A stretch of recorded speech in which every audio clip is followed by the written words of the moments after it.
China's Ministry of Foreign Affairs protested once again Vice President Lai Ching-te's visit to Japan to attend the funeral of former Prime Minister Abe Shinzo. The ministry accused Taiwan of taking advantage of Abe's death to engage in political manipulation. Meanwhile, political commentators in Taiwan have criticized China for not sending any officials to Japan to pay their respects to the former Japanese leader.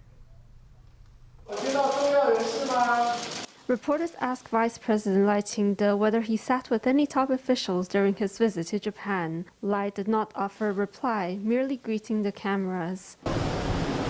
The vice president had traveled to Tokyo as a special envoy to the president to attend the funeral of former Japanese Prime Minister Abe Shinzo. The two-day itinerary included a service at Abe's residence, a wake, and the funeral. Official Japanese channels have stated that Lai, as a friend of Abe, visited Japan in a personal capacity, but still China protested the visit.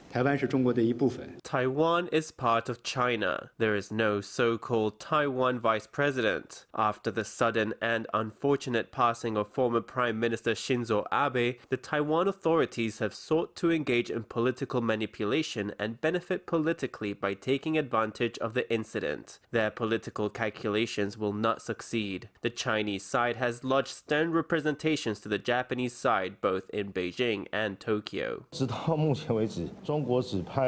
So far, China only dispatched one of its foreign vice ministers to Japan's embassy in China to offer his condolences, but no officials have yet been sent to Japan to pay their respects. It shows the different approaches. On one side, Taiwan has taken a step forward. On the other side, China has seemingly made a point to retaliate quietly by limiting itself to sending a vice minister to the Japanese embassy in China to offer his condolences. Scholars offered criticism of China's reaction, saying that Japan's quick approval to let Lai visit seemed to indicate Tokyo is not afraid of Beijing's protests. The head of the Taiwan-Japan Friendship Association for Industrial Economics, Marlon Ye, says he hopes bilateral relations between Taiwan and Japan will be upgraded.